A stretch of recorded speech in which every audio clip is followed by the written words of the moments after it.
보실 성경 말씀은 빌립보서 4장 8절로 9절입니다. 그토록 형제들아 무엇이든지 참되며 무엇이든지 경건하며 무엇이든지 옳으며 무엇이든지 정결하며 무엇이든지 사랑받을 만하며 무엇이든지 칭찬받을 만하며 무슨 덕이 있든지 무슨 기림이 있든지 이것들을 생각하라. 너희는 내게 배우고 받고 듣고 본바를 행하라. 그리하면 평강의 하나님이 너희와 함께 계시리라. 아멘. 진리라는 단어 아레데이아는 영어로 번역을 할 때 트루스, 정직이라고, 진실이라고 번역이 됩니다. 우리가 믿는 예수 그리스도의 말씀, 성경 말씀은 사회적으로 설명하자면 정직한 말씀이다, 이렇게 말할 수 있습니다. 예수 믿는 사람으로서 사회생활을 하게 될 때 믿지 않을 때와 믿고 난 뒤에 생활 태도에 있어서 정직함이 드러나야 합니다. 그렇지 않으면은 믿음의 정신을 가진 자가 아니죠. 그래서 진리는 정직하게 한다, 이런 주제로 말씀을 나누고자 합니다. 먼저 우리가 하나님 앞에서 예수 믿고 구원받는 것은 사회 반영을 할 때 회개한 사람으로서 정직한 영을 가지고 살아야 하는데, 이 회개가 뭐냐는 거죠. 우리가 회개를 했다 했을 때에 그 회개라고 하는 말을 좀 더 우리가 현실적으로 사회윤리적으로 이해를 하자면은 잘못되어 있는 거짓된 사상, 목적을, 방법을 바꾸는 거예요. 정직함으로 바꾸는 거예요. 하나님 말씀은 신의 계시의 말씀이요, 어떤 특정 종교의 교리다, 이렇게 생각할 것이 아니고, 다른 종파와 다르게 하나님은 만물을 지으시고 우리 사람을 위하시기 때문에 하나님을 믿게 되면은 반드시 사회의 빛과 소금이 되라고 하는 주님의 말씀대로 어떤 면에 있어서는 상식을 통하게 할 수 있는, 하나님의 뜻이 상식이 될 수가 있는 이런 데로 나아가야 하는 것입니다. 우리 영혼의 상태가 예수 믿기 전에는 성경에 이런 바대로 마귀의 권세 아래에 있다고 그렇게 말하고 있죠. 그래서 공중권세 잡은 자, 즉 에베소 2장에 말씀한 대로 이렇게 덮여져 있는데, 우리 사람은 자기 자신의 의지라고 생각을 하죠. 시대나 각 지역마다 교육이 있고 사상이 있는데, 그런데 인생을 살고 7, 80년의 생애를 살고 뭔가 쏘았다 싶고 아니다 싶고 그래요. 그것은 제대로 깨달은 거죠. 원래 그렇게 사는 게 아니었어요. 그런데 누구나 하나님을 만나기 전의 삶은 동서양고금을 막론하고 잘못 살았다 후회하게 되어 있습니다. 왜냐하면 마귀가 이 세상을 덮어 진리를, 참된 것을 알지 못하게 했기 때문에 그렇습니다. 그럼 마귀는 뭐냐? 야고보 8장 44절로 47절에 보면은 그는 거짓의 아비라고 그랬어요. 그러니까 사람이 가지고 있는 지식, 사람이 가지고 있는 이해, 사람이 소통하고 있는 시민사회 의식 모두 다 로마 3장 4절에 거짓되다 하는 거예요. 이 점을 언제 알 거냐 이거예요. 인생 70 넘어 80대 가지고서 알면 늦잖아요. 그래서 인생을 어떻게 살 것이냐 하는 목표와 그 목표에 따른 방법이 다르겠죠. 이것을 어릴 때부터 가져야 우리가 손해되지 않는 인생을 살 것 아니에요. 남들 다 사는 대로 살다가 죽었다? 이건 답이 없는 거예요. 이건 그야말로 진화도 아니고, 이거는 교육도 아니고 철학도 아니잖아요. 맨 같은 얘기, 같은 조금 다른 모양만 가졌지, 그러다가 죽는다 이거예요. 이것이 우리 인생입니다. 왜일까? 우리가 그리스도 밖에 있는, 내가 그 길이다, 너희가 찾는 그 생명이다, 예수님께서 내가 길이다 하고 내가 진리다고 하실 때에는 우리가 진리라고 생각하고 있는 이 모든 것들이 아니라는 거죠. 내가 바로 그 진리다. 그 원문에는 정관사가 있어요. 바로 너희들이 찾고자 하는 그 진리다. 돌을 닦고 교육을 하고 철학을 하고, 너희들이 행불행을 이야기하지만은 진짜는 내가 너희에게 가르쳐주는 이것이 너희들이 살아야 할 진리다. 원래 내 아버지께서, 또는 예수님이 우리를 창조하셨습니다. 삼위일체 하나님께서. 그런데 우리를 지으실 때에 우리 자신의 소프트웨어가, 우리 인생의 영혼의 DNA가 하나님의 말씀대로 살아야 잘 되도록 되어 있습니다. 컴퓨터도 마찬가지고 모든 게 자기 이가 딱 맞아야 되는 것 아닙니까? 그래야 바퀴가 잘 돌아가죠. 이래서 하나님께서 우리 사람을 만드실 때 진리대로 살 수 있도록 하시고 또 진리로 살면 잘 되도록 그 잘 되는 것이 세상과 비교될 만한 정도가 아니고 기적이라 할 수 있는 그런 데 나아갈 수 있도록 그렇게 될 수 있도록 만드셨어요. 오죽했으면 사람을 신이라 하겠습니까? 그러니까 하나님의 말씀을 받은 자는 신이라 하리라. 하나님 말씀을 받으면 그 하나님 말씀이 소위 말하면 우리식으로 말하자면 신적이라 이거야. 우리 사람이 그 말씀 자체는 신의 말씀이고 우리가 받아서 활용을 할 때는 신적인 사람이 되어버리는 거예요. 그러니까 그런 존재인데 그렇지 않고 세상에 경험되어지고 이해되어지는 그런 정도의 철학을 가지고 인생을 사니 허당인 거죠. 왜 이렇게 허무할까? 그 답을 모르고 죽는다는 게 안타깝잖아요. 답은 여기에 있습니다. 마귀가 거짓되게 살게 하고 헛살게 해서 그렇습니다. 그러니까 엄격히 말하자면 그대가 산 것은 그대 중심으로 그대의 책임은 아니에요. 마귀가 그랬다니까요. 그러니까 예수님이 주신 말씀대로 인생을 이해하고 시작하고 방법을 추구하면 후회를 하지 않는다는 거지. 그래서 회개가 뭐다? 하나님의 뜻대로 살아서 후회하지 않는 삶을 그런 코스를 간다는 거예요. 이것이 예수 믿는다고 하는 것, 이것이 회개했다고 하는 것, 이것이 진리를 사는 결과에 대한 이야기예요.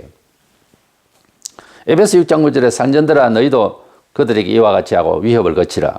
그에게는 공갈을 거치라 이렇게 되어 있습니다. 이는 그들과 너희의 상전이 하늘에 있고 계시고 그에게는 사람을 애모로 취하는 일이 없는 줄 너희가 알미라. 그렇게 말씀하고 있습니다. 베드로전서 4장 3절에 이방인의 뜻을 따라 행한 것은 지나간 때가 족하도다. 이렇게 우리가 하나님의 뜻대로의 삶을 살려고 하고 회개했다. 세상적으로 사는 방식과 공갈된 그런 것을 돌아서서 하나님의 진리대로 처음부터 다 아는 건 아니에요. 그렇게 살기로 작정을 했고 그렇게 인정을 하게 되고 하나님을 믿게 됐다. 이랬을 때는 이 세상을 살아가던 지나간 때가 족하고 이제는 하나님의 뜻대로의 삶을 살기 위해서 다른 사람들 해를 끼치고 위협하고 그런 짓은 하지 말라는 거예요. 우리가 예수 믿고 뭐 신비를 체험하고 그런 것도 중요하지만 인격적으로 어차피 세상을 살아야 되니까 맨날만 랄랄라 하고 이상한 방언이나 하고 넘어지기 입실이나 하고 그렇게 살 겁니까 세상은? 그건 아니잖아요. 그런 걸 하더라도 혹시 그런 일이 있더라도 새로운 삶을 통하여 사람들에게 생명의 하나님에 대해서 참 좋은 삶에 대해서 덕망 있게 살 수 있도록 해야 될 거예요. 그거는 하나의 인격으로 표현되고 그거는 삶의 방식으로 표현되어져야 할 것 아닙니까? 바로 이 문화 속에서 우리의 도덕성과 우리의 삶의 새로운 철학을 보여줘야 되는 거예요. 그럼 맨날 예배당 안에서 뭐 넘어지고 자빠지고 이런 할 겁니까? 아니잖아요. 진정으로 회개했다. 이 말은 진정으로 거짓된 세상의 철학에서 벗어났다, 돌이켰다. 오히려 그것을 반박한다 하는 사람이 되는 거예요. 그래서 예수 믿는 사람으로서 이웃에 해를 끼치고 특별히 경제활동하는데 거짓말하고 이건 예수 믿는 사람 정신 아니에요. 성령으로 거듭난 사람은 비록 매일 성령 충만하고 뭐 그렇게 못하더라도 흔적이 딱 붙잡기 때문에 원칙은 서 있어야 되는 거예요. 내가 뭐 마음에 감동이 오고 뭐 감동도 필요하죠. 뜨거움이 없다 하더라도 원칙이 되어 있는 이런 정신은 있어야 될 거다. 근데 예수 믿는 사람이 불의하고 불법으로 돈 벌고 책임 안 지고 뭐 이렇게 사는 것은 아니에요. 그렇게 될 수가 없어요. 교인들도 실수하고 본성이 있어서 그 탐심에 의해서 죄를 지을 수는 있어요. 그러나 누가 지적을 하거나 그렇지 않아도 항상 회개하고, 회개는 뭡니까? 상대방 마음을 아프게 한 것을 회복시키기까지 가팔금 갖고 무릎 꿇고 잘못했다 해하고 이거 철저해야 됩니다. 상대방은 괴로운데 내만 하나님 앞에 회개했다. 이건 말이 안 되는 거예요. 그래서 교인은 어떻다? 평생 깔끔하게 사는 거예요. 정직하게 살다 가는 거예요. 그거 자꾸 재우면 나중에 회개할 기력도 없어진다니까요. 미리 잘못됐으면 작은 일에도 회개해야 되는 거예요. 머리털까지 세신나는 세심하신 하나님 앞에 상대방이 조금이든 크든 작은 똥도 냄새 나는 거예요. 잘못했으면 회개를 해야 되는 거예요. 잘못했다고. 상대방이 미안하다고. 용서해달라고. 그리고 내가 상대방 것을 훔쳤거나 손해를 입혔으면 갚아야 됩니다. 그 마음도 갚아주기 위해서 구약에는 4배나 갚아라 그러고 5배 갚아라 그러고 그 갚아라는 말은 그의 마음을 사야 되는 거예요. 그만큼. 예? 그래서 우리가 예수 믿으면 회개한 사람이다, 진리를 따르는 사람이다 등으로 말할 수 있는데 그것은 사회상식적으로 사회는 뭡니까? 마귀가지배. 이 거짓된 사회, 탐심의 사회, 이기적인 사회 생활의 법칙. 법은 버젓이 있어도 법이 집행이 안 되고 있는 이 엄청난 죄악된 세상에서 외롭지만 실행하기는 그러나 계속 해보면 훨씬 편해요. 정직하게 공의롭게 상대에게 해를 끼치지 않는 삶을 살아가는 사람을 회개한 사람이라 그럽니다. 교인이라 그럽니다. 성도라 그럽니다. 그래서 진리라고 하는 정직, 진리라고 하는 아래 대해야 하는 사회적 윤리적 성향을 보면 정직하게 산다는 뜻이에요. 그보다 더 깊은 뜻이 있습니다만은 영원한 영생의 주님의 말씀을 진리라고 그러고 예수 그리스도가 진리고 참이다 하는 그런 종교적 철학의 표현이 있습니다만 그러나 사회적 윤리로 볼 때는 우리가 정직하게 산다는 거예요. 교인이 거짓말하고 계속 거짓말하고 계속 책임 안 지고 그러면 안 돼요. 그러면 사람이 그래도 나는 뭐 교회는 다니지만 나는 그렇게 사회생활을 할 거야. 이런다면 다녀봐야 허당입니다. 7, 80 되면 똑같이 불신자처럼 내가 뭐 하다가 이렇게 죽나 싶을걸요. 그러니까 미리 마음을 잡으라고요. 그래서 회개한 사람은 정직하게 산다. 이것이 그리스도인의 정체성이에요. 두 번째로는 진리, 이 참된 것, 정직함 이것을 이제 유지하고 내가 또 그 효력을 벌려 하면 행해야 됩니다. 그럼 입으로만 정직을 이야기하고 진리를 이야기하고 입으로만 자꾸 성경 구절을 외우고 이래 해도 생활이 그렇게 안 되는 것은 그건 장사가 없어요. 그거는 노력해야 되는 거예요. 왜? 우리 체질이 아니기 때문에 하나님 말씀대로 영적인 그런 주의 뜻을 쫓아서 사느라고 한다는 것은 금방 머리가 트이는 게 아닙니다. 그것도 오랫동안 교회를 다닌다고 되는 게 아니에요. 예를 들어서 체육관에서 어떤 종목의 운동을 하는데 체육관만 왔다 갔다 매일 왔다 갔다 하는 거예요. 근데 한 번도 연습 안 해서 구경하고 똑같아요. 교회에서 수십 년 교회를 다닌 거지 수십 년 예수를 믿은 게 아니에요. 내가 예수 믿은 지 몇 년이냐? 내가 몇십 년이다. 그렇게 원래 저는 10월 16일이 이달이 만 46년 되는데 예수 믿은 지 46년이에요. 예수 믿은 지, 믿은 이후. 근데 예수 믿는 생활을 다 46년 했느냐? 그거 아니란 말이에요. 얼마나 게을렀고. 그러니까 교회를 다녔다고 하는 거하고 신앙생활을 제대로 하면서 교회를 다니는 거하고 사회생활을 하는 거하고 다르죠. 그래서 교회만 다녔지 신앙이 안 자란다. 남이 해줄 겁니까? 예를 들어서 태권도장에 간다. 그러면 매일 연습을 해야 될 거다. 마치고 난 뒤도 자유시간에 자기는 열심히 하고 이런 사람이 아무래도 잘 되죠. 예. 근데 3년이 되고 30년이 돼도 매일 왔다 갔다 구경만 하고 그냥 주먹질 한번 해보고 발로 한번 차고 그리고 집에 가고 그럼 매일 그런 생활하면 뭐예요? 그러니까 같은 이야기죠. 하나님의 말씀대로 살아서 내가 혈육이 있고 후회하지 않는 삶을 살려면 그 진리대로 내 삶이 이루어질 수 있도록 노력이 필요하고 장사가 없어. 힘들어. 누구나. 그러나 그것을 내 생활에 적용을 시키기 위해서 노력해야 되는 것입니다. 본문 9절에 너희는 내게 배우고 받고 듣고 본 바를 행하라. 그래야면 평강의 하나님이 너희와 함께 계시리라. 하나님 이스라엘 하나님이 함께 하셨다. 이스라엘 함께 하셨죠. 그 애굽에서도 이끌어내시고 광야에서 함께 하셨죠.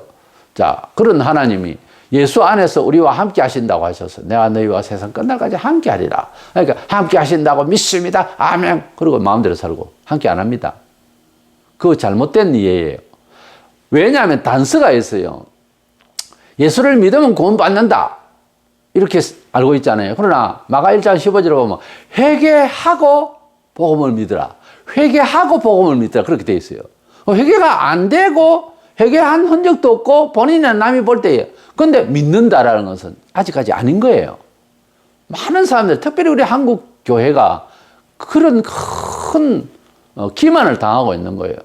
과거는 있고 미래는 있는데 현재가 없어요. 그러니까 하나님은 우리를 구원하시기 위해서 예수를 죽이셨다. 할렐루야 감사하다. 믿어야 되겠구나. 믿으면 되겠구나. 하는 생각이 들죠. 과거죠. 그 다음에 영생천국, 보호하심, 인도하심, 은총을 주시리라. 그 과거에 이루어 놓으신 그 약속한 것과 미래에 해 주실 것만 믿지, 현재 과정에 대해서는 아무 책임을 안 지려고 그러는 거예요. 이 과정이 없는 신앙은 그건 헛신앙이에요. 야고보가 그걸 지적한 거예요. 과거 지나간 완료되어 있는 하나님의 언약, 약속은 믿는다 이거예요. 그걸 믿는다는 것은 그렇게 살겠다 하는 신뢰를 호흡하는 것이지, 지금 살고 있는 건 아니잖아요. 그게 양심적인 얘기잖아요. 그리고 하나님이 축복하실 것이다 하는 미래를 믿는 것, 미래를 축복하시리라고 하는 것을 믿는다고 축복을 받는 건 아니란 말이에요. 내가 믿을 짓을 해야 되고, 내가 믿는 짓을 해야 돼. 축복받을 짓을 해야지. 왜? 성경에 나오잖아요. 또 심는 대로 거두리라. 심지도 않는데 이것을 심으면 그 열매를 얻으리라. 그것만 믿는다고 이제 열매가 안 맺어지냐고. 그걸 심어야 될 것 아니에요. 신앙은 그런 게 아닌 것 같아요. 잘못 배워서 그래요. 신앙이라고 해서 행동이 없는 거예요? 아니에요. 예수님을 내 구주로 믿는다고 하는 것도 어떤 면에서는 행동이 들어가요. 회개라고 하는 거, 양심의 운동이 들어가요. 그것 없이 믿는다, 끝까지 믿어질 것 같습니까? 그래서 우리는 이 본문 구절에 말한 대로 배우고 듣고 본 바를, 이걸 들은 바를 행해라. 그러면 하나님이 너희와 함께 계시리라. 약속이 그렇게 되어 있잖아요. 임마누엘의 하나님에 대해서 우리가 예사롭게 매 순간마다 하나님 우리와 함께 하십니다. 아멘. 할렐루야. 하나님 우리와 함께 하실 줄 믿습니다. 아멘. 그러는데 그렇게 믿으려고 그러고 고백하지 않아도 주의 뜻을 삼하고 내 생활에 딱 하니 그냥 그대로 따라가려고 하고 애를 쓰고 핍박을 받고, 그리고 하나님 뜻대로 제대로 살면요, 저절로 임마누엘을 느낍니다. 사실은 성경은 사람이 사람을 교육하는 게 아니에요. 원래 선포예요. 구약부터 신약 쭉 다 보면 사람이 사람을 상담해서 교육을 한다. 이건 한계가 있어요. 대화의 문은 조금 열어도 사람 고치진 거 아닙니다. 그 다음 날이면 꽝이에요. 그럼 어떻게 해요? 하나님께서 계시하셔야 되는 거예요. 그 사람은. 하나님의 계시는 불가항적이어서 사람이 그 말씀을 들으면 뒤집어져야 되는 거예요. 흑색이 백색으로 바뀌듯이 있을 수 없는 일이지. 그런데 하나님은 있을 수 있게 한다 이거죠. 사람이 어떻게 하면 구원을 받겠습니까? 하니까 사람은 할 수 없을 때 하나님 아버지에서는 하실 수가 있다.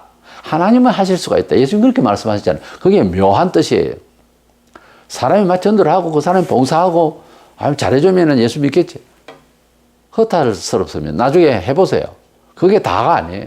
뭐 떡을 주고 빵을 주고 한다고 해서 예수를 믿는다? 교회를 거치고 왔다? 예수 믿을 것 같습니까? 힘들어요. 그거 가지고는 안 돼요. 그 이상의 다른 무엇이 있어야 되는 것은 하나님의 은혜의 역사가 있어야 되는 거예요. 말씀의 계시가 있어야 되는 거예요. 우리는 하나님의 뜻을 이제 세상과 비교해서 이미 이 뜻밖에 없다, 예수밖에 없다, 이것은 인지가 된 거예요. 그런데 그 말씀대로 살아갈 때만이 하나님이 우리와 함께 한다는 것, 이것을 분명히 알아야 되는데, 초대교회 교인들, 그 중에 유대교에 있다가 마치 메시아를 기다렸던 그 기다림이 예수를 또는 예수님의 복음을 듣고 이제 매칭이 되어서 진짜 메시아 맞았구나 이렇게 생각을 하고 개종을 했습니다. 그러나 오랫동안 율법적이고 또 세속적이고 그렇게 타락되어 있는 그런 영들이 자신들에게 아무리 개종을 해도 있었어요. 그래서 유대인으로서 개종된 기독교인이 된 이 유대인들도 처음에는 굉장히 힘들었어요. 왜냐하면 근성이 있어가지고, 율법주의 근성이 있어가지고 예수를 완전하게 전폭적으로 안 믿어지는 거예요. 자꾸만 무슨 할례를 행해야 되고 안식일을 꼭 지켜야 되는 것 같고 음식 문제도 따르고, 아주 그 사람들은 율법적인 것이 임박혀 있기 때문에. 마찬가지예요. 우리 한국 사람도 예수 믿으면 착해야 된다 이런 말 많이 했어요. 그게 틀린 말이 아니죠. 그런데 그렇게 말하게 되는 밑바탕이 뭐냐면 유교 사상이 있단 말이에요.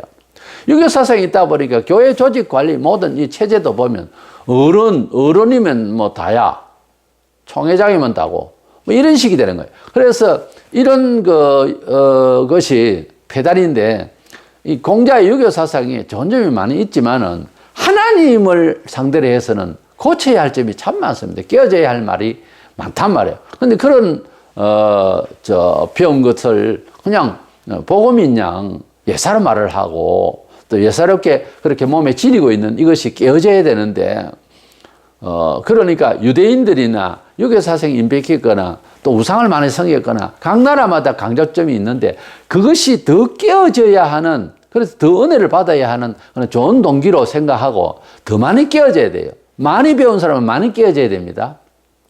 원래 그렇습니다. 덜 배운 사람은 뭐 깨어질 것도 별로 없겠죠. 죄의 본성만 깨지면 되지만 아주 세속적으로 뭔가 강하게 하나님 없이 자기를 뽐내고 자기 위신을 지키려 하던 사람일수록 하나님의 은혜로 살기는 굉장히 더 힘들어져요. 그러나 깨어지면 깨질수록 다른 사람보다 10배로 더 좋아지는 신앙인이 되겠죠. 사도 바울 같은 경우에 아주 강력한 교사였거든, 율법 교사. 그가 완전히 꼬꾸라지고 난 뒤에는 큰 사도로서 역할을 했던 것처럼 무엇이든지 그렇습니다. 원래 점잖은 사람이 성내면 더 무섭다고. 우리가 하나님 앞에서 은혜를 받으려면 자기의 약점을 깨야 되는 거예요. 깨어서 행동으로 하나님 진리대로 나아가야 되는 거예요. 야고보 2장 14절에 내 형제들아 만일 사람이 믿음이 있노라 하고 행함이 없으면 무슨 유익이 있으리요. 그 믿음이 능히 자기를 구원하겠느냐? 사람들이 믿는다고 그래요. 믿습니다. 그러나 그의 사생활을 생각할 때는 믿음의 사람으로서 정직함이 있느냐 하는 것을 평가할 때는 없다고 한다면은 야고보 형제는 말하기를 그 믿음이, 그렇게 믿는다는 그 믿음이 능히 자기를 구원하겠느냐? 벌써 구원하고 바로 직결 하잖아요. 예수 믿는 사람의 행동이 정직함이 없고, 그래서 진리들의 삶을 또 특유의 각 종교마다 교리가 있는데 보편 진리, 기본 뼈대가 있단 말입니다. 하나님을 믿고 예수님만 구주고 또 예배를 하고 감사를 하고 기도하고 전도하고 이런 뼈대가 있는 그런 골격을 떠나서 그냥 교회를 낭만적으로 왔다 갔다 하는, 이건 아니다는 거죠. 하나님의 말씀을 최선을 다해서 자기가 인지하고 있는 대로 살려고 노력을 하고 이랬을 때에 하나님께서 함께 하시고 그가 하나님의 백성으로 또 구원받는 것이 남이 삼자가 볼 때도 확실하다 이렇게 되는 것이지 행동이 하나도 없다? 그러나 믿는다 한다? 그 믿음이 그를 구원한다고 하겠느냐? 야고보 그렇게 말하고 있습니다. 우리가 예수님을 구주로 믿고 있고 우리가 하나님의 뜻대로 사는 것이 좋다라고 생각을 합니다. 그럼에도 불구하고 이제 구원의 역사가 없다고 하는 것은 결국은 행동이 없었다는 거죠. 그러니까 기독교 신앙은 어떻게 보면은 간증거리가 있어야 돼요. 왜냐하면은 이 세상에서는 그런 일이 없다 하더라도 세상에서도 아주 기가 막힌 생활을 그렇게 열심히 했던 생활에 성공담도 들을 수가 있는데요. 예수를 믿으면은 어느 한 사람 할 것 없이 이산가족에 만나 상봉한 것처럼 하고 싶은 이야기가 얼마나 많겠어요. 40년 동안에 만나고 30년 동안에 만난 부모 이야기를 안 한단 말입니까? 어디 가서 누가 묻더나 안 물어도 이야기하고 싶어. 기뻐서. 그와 같이 예수를 믿고 정직하게 살고 공동체 의식을 가지고 사회에서 아주 깔끔하게 이렇게 살려고 하면은 핍박도 있을 수 있고 좋은 일도 만나게 되고 여러 가지 새로운 경험들을 하게 돼요. 그것을 얘기를 하고 싶어집니다. 그리고 뚜렷한 일들이 많아서 간증거리가 생겨요. 예수 믿는 지 3년이 되고 10년이 됐는데 아무 간증거리가 없다. 난 그런 사람들 숱한데 난 그런 사람들 아직도 사실 이해가 안 가요. 누구든지 예수를 기본적으로 그렇게 믿으려고 하면 무슨 일이 생겨도 생겨요. 핍박도 생기고 기적도 생기고 은혜도 생기고 그런 일이 한 번도 없었어요. 대단하십니다. 어떻게 교회를 그렇게 매년 다녀요? 아무 일도 없이. 하나님은 사람을 부르시면요, 사람이 놀래기 때문에 어떤 일에 큰 경험을 하게 되어 있어요. 그걸 어떻게 부정을 해요? 그러니까 우리가 적어도 진리로 살아보면 힘들다고 하는 정도로만 아니라 큰 경험이 있게 됩니다. 그러나 정직하게 살고 사회 반영을 잘하면 좋은 일로 하나님 경험을 하게 하시니까 그리스도인은 진리를 믿는다 하는데 그 진리 아래 대해야란 말이 영어로 트루스라고 할 때에 사회적 윤리 성향으로 말하자면 정직하게 산다는 거예요. 교인이 거짓말하면 안 됩니다. 날이 갈수록 개인으로 국가로 세계적으로 거짓말하게 돼 있어요. 지금도 보세요. 정치에 얼마나 거짓말합니까? 거짓말은 그리스도인의 입에서 나오면 안 돼요. 거룩한 거짓말 없습니다. 정직해야 돼요. 정직해야 돼요. 그래서 공의로워야 되고 남에게 해 끼치면 안 됩니다. 그렇게 하면 벌써 아주 죄에 단단해지면요. 지옥 형벌에 대한 얘기를 해도 감각이 없어가지고 대충 거슬리겠지. 이러고 있는 거예요. 아니에요. 펄펄 끓는 지옥 불못입니다. 생각을 해보세요. 정직하게 살면 죽는다 그랬어요, 누가? 그러니까 진리는 사회적 용어로 정직입니다. 교인이 정직하지 않으면은 그거는 친구하면 안 됩니다. 교인끼리도 거짓말하고 하는 사람 많아요. 그런 사람하고는 가까이 하면 안 됩니다. 권면해도 안 들으면 버려야 됩니다. 난 그렇게 생각해요. 어떻게 그런 사람들이 교회 이름으로 사회 나가서 그렇게 거짓말하고, 그런 식으로 반영하면 교회를 욕해요. 그러니 그 죄를 어떻게 감당할 겁니까? 죽는 날 해요? 어렵습니다. 구원받은 사람 그렇게 한 게 아니에요. 그래서 정직한 삶의 태도는 곧 성도들의 사회적 성향이다. 꼭 기억하셔서 진리는 사회적으로 정직이다. 꼭 기억하셔서 정직한 영으로 정신으로 사는 저와 여러분 되시기를 축원합니다.